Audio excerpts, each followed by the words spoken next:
In a sun-dappled meadow nestled between emerald hills and whispering woods, lived a small rabbit named Remy. With fur as white as snow and eyes filled with wonder, Remy was known not for his courage, but for his caution. While the other animals leapt, climbed, and explored, Remy stayed close to the soft grass and safe burrows. He loved stories, though, especially tales of brave animals who crossed rivers, climbed cliffs, or faced their fears.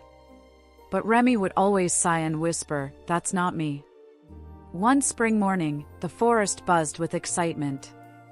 Word had spread like wildfire, a patch of the rarest golden clover had bloomed on the far side of the Whispering Gorge.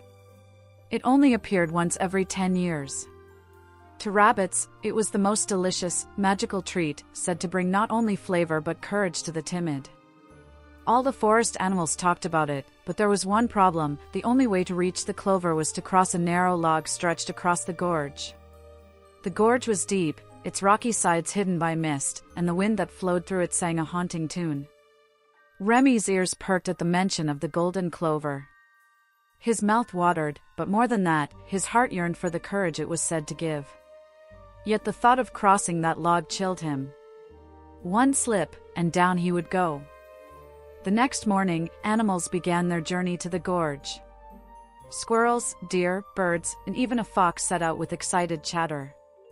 Remy stood at the edge of the forest, staring in the direction of the gorge. He felt something stirring in his chest, something unfamiliar. Was it bravery? Or foolishness? "I've never been brave," he whispered. "But maybe today, I'll try." And so, Remy began to hop. With each step, his thoughts swirled. What if I fall? What if I can't do it?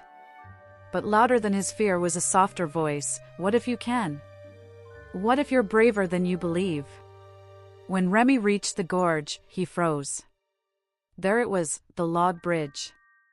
Thin, weathered, and creaking in the breeze. Across the gap, golden clover shimmered in the morning light like a carpet of sunbeams. A group of animals had already crossed. Others hesitated, just like him. A squirrel dashed across nimbly.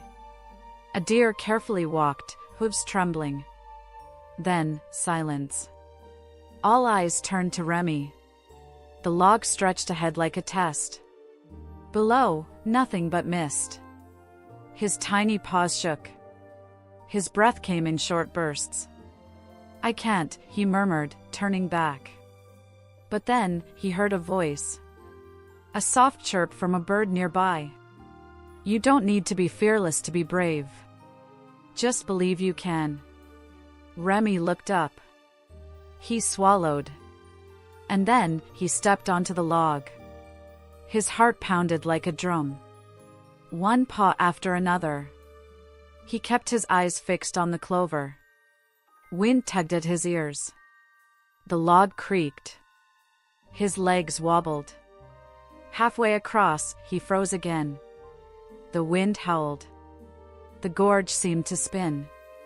But then, he remembered the stories. Of heroes who doubted, who feared, but still moved forward. He whispered to himself, "I am enough. I can do this." He took one more step. And another. And finally, he leapt from the end of the log onto solid ground. He had made it. Cheers rose from the animals who'd watched in awe. Remy's ears perked up. His chest puffed out, not in pride, but in wonder. Had he really done it? He hopped to the golden clover and nibbled a bite. It was delicious, soft and sweet. But more than that, he felt something bloom inside him. Not from the clover, but from what he had done. He had taken a leap of faith. And from that day on, Remy was different. He still loved quiet moments and soft grass, but he no longer said, "That's not me." Because now he knew, bravery wasn't about never being scared. It was about stepping forward even when you are.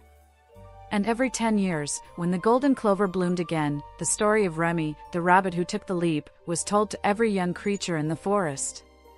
Because sometimes, all it takes is one small leap of faith.